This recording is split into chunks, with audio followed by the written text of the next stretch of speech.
This was on the front lawn of another house without a boundary wall in the front. Higher up in the road, the Guinea Fowl has been pairing off in smaller little groups as it is breeding season. The spotted thick-kneed pair that has been breeding in my hairdresser's front garden for a couple of years now, they have already lost their first brood of 2 of the season.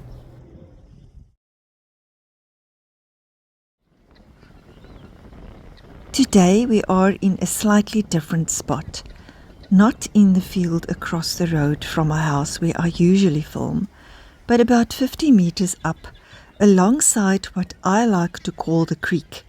It's actually a stormwater runoff slip, but over the years it's become a familiar little haven for birds and wildlife. Recently, the municipality cleared the vegetation on the banks quite drastically. Sadly, much of the natural shelter for the wild birds and guinea fowl has been destroyed. Our local councillor Gustav Rotenbach, to his credit, has received a gift of indigenous trees, which he plans to plant along the creek banks. The holes have already been dug, though you won't see them in this video, and soon those young trees will be planted. Now, indigenous trees grow slowly, and the soil here is poor. It takes years for anything to establish. Across the road from my house, where I normally film the guinea fowl, I have planted trees some 25 years ago. They are still far from full grown, about half, maybe a third of the size they should be. So in my lifetime, I probably won't see these new trees reach maturity. Still, it's a start, a small effort to restore what has been lost.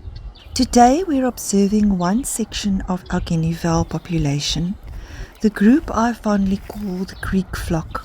They often feed here, separate from the larger flock that forages across the road. Among them is Hopalong Cassidy, a resilient little guinea fowl with only one leg. He must have injured it when he was younger, but he's adapted wonderfully. I always look out for him. While I was filming the creek flock, something else caught my eye.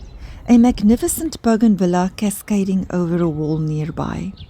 It was the most spectacular cerise pink, so bright it almost glowed in the sun. I honestly wished it was in my own garden. Bougainvilleas do so well in our South African climate. They thrive in full sun and in well-drained, poor soil, so this area is actually perfect for them. I've noticed that many people plant bougainvilleas along the outside of their boundary walls as a natural security barrier. Once a bougainvillea is well established, trust me, no one wants to tangle with those thorns. Once established, they don't like too much water. The less you water them, the more they bloom.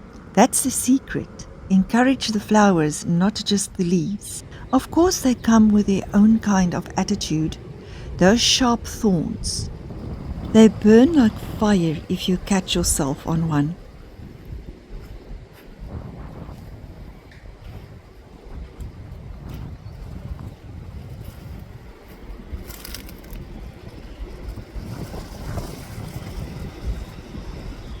I was thinking I might do the same. Imagine a wall covered in a mix of colors, pink, orange and purple, all growing freely and wildly.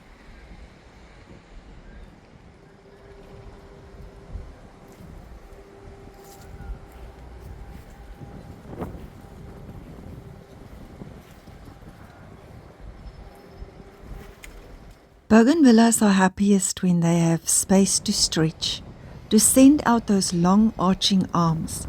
When left to grow naturally, that's when they truly show off their beauty.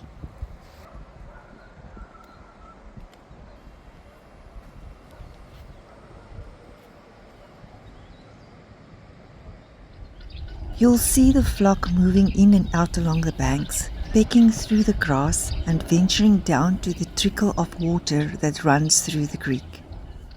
Guinea fowl are social gregarious birds that live in flocks and spend most of their lives on the ground. That's what terrestrial means. They have fascinating behaviors, communal roosting, running rather than flying when startled, and a wide range of calls. They can be loud, very loud, but not always. Moments like these, when you only hear their soft, comforting clucks, show their gentler side. They forage together, communicate with a variety of harsh and mellow calls, and maintain a clear social hierarchy, especially among the males during breeding season, which we're in now.